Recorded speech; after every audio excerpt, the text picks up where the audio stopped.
But we're starting the close guard here. Now let's say Noah's, I'm going to do it on this arm, so just let's have him hold onto my collar on this arm, so I need to do something to this. So I'm going to try to pull this arm across my body, but he's holding onto the collar, so I'm going to have to do something to this first. So I make a crossover grip onto the sleeve, and I'm going to try to break this. Sometimes if his hand's weak, you can literally just break it. But if you feel a bit of tension, I'm going to slip underneath with this other hand, so I have this kind of like cross position on my wrists, and I'm really going to try to push that off. Now I need to pull it across the body, so I'm going to hook this under my wrist, and I'm still holding on to the original cross hand. So all of this extra stuff is with the same side hand here. So cross hand comes onto the wrist and basically never lets go. This lad comes under, pushes, it holds the wrist, turns, it goes to the elbow, and this guy is still holding the wrist. Now I'm being lazy with my head here, I should be looking at no. I'm going to use my knees and my arms at the same time to pull him towards me and drive his arm to the other side, and my legs are still locked. Think about your closed guard as your bum being in front of his chest. So when you can do this, I want you to reach around his back and make a sideways closed guard. Now your closed guard is on his waist, okay? I want you to put like a seat belt in this position and just try to hold for now. Don't worry about fixing your legs.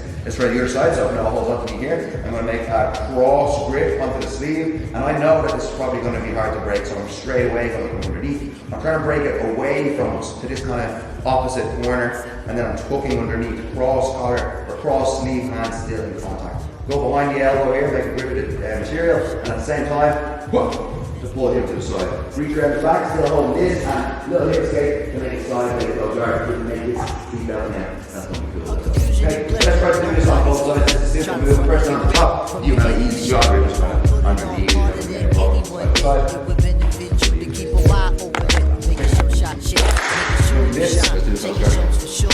So make this arm drag, and just a good help you remember, cross and then don't let go. So the end of this arm drag, this cross hand holds onto the sleeve, and try to make a grip like me where when you let go of the grip, there's still a hook there. I need you to kind of fold this grip into the first knuckle of your fingers here. So tuck it over like this, and you can make like a closed fist. Okay, don't try to put your thumb in, and don't try to make like just a random grip on the sleeve. Little thumb to start it off, and then tuck your fingers around it and take your thumb out. I'm going to come underneath here, break. Don't try to take this hand out and find the wrist again. Look how close this hand already is to the wrist. So the correct technique is to break, left hand opens and just goes.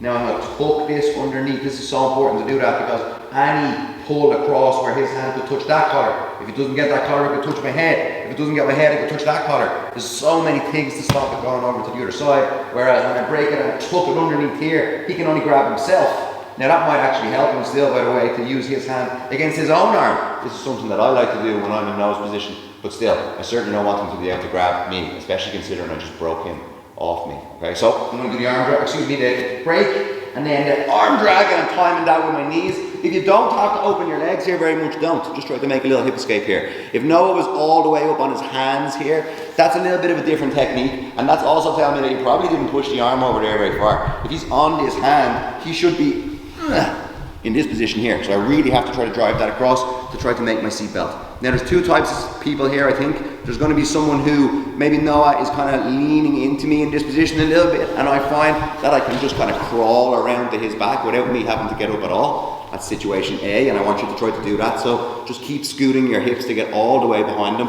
and don't close your guard now, just put your 2 feet beside each other. If you've seen maybe using your bottom foot to control both the legs, that's cool as well, but we know that we need to have a bottom hook. So that was situation 1. Maybe situation 2, I'm going to have to do a little bit more climbing. So when I get here and I get to the side, I don't feel I can pull Noah over. So very important now, because I have to let go of this right hand. If I let go of his hand and I don't close our bellies, he's going to put his hand back to where we started. So before I let go of this hand, I'm going to close our bellies so tight. I'm going to really get close to him here, so that when I let go, I know that exactly where he's going to try to put that arm, and I don't leave a gap. I've left him even a small gap here, and he's going to be able to use it. So I get everything tight. Noah can make his own gap if he lifts his head up high in the air. And now there's a gap for that right elbow. So not only am I closing the space, but I'm also trying to keep him down as best as I can as well.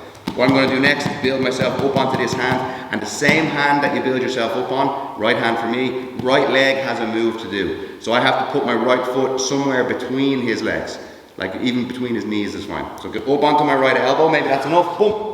Right foot pops between the legs, then I can adjust myself to fit my left foot. I put my seatbelt and we'll probably fall over. If we don't fall over, that must be because he's really strong in that position.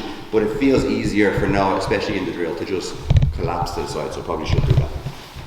Close guard again. I'm probably going to practice them both when I'm drilling, right? So I'm going to do a couple maybe when I get here and I just kind of move around to get to the side, and if we just hop back to that last position even, and then I'll do a couple where when I let go of the sleeve, I have to build myself up. Look how close I'm staying to him. I've even upgraded this grip to around here on his collar, and I've opened my legs because I need to put this right foot between his legs. I can't fit my left leg around him because my ass is still on the side, and you can't get your ass up over the back if you leave your bottom leg here. So the bottom leg has to move up, then the top leg can fit in. Make your seatbelt and try to collapse him up towards his head if you can. If he feels really strong there, that's fine, but that's up to him. That's not up to me. Okay, so let's do this one now. 1, 2, 3. Next one.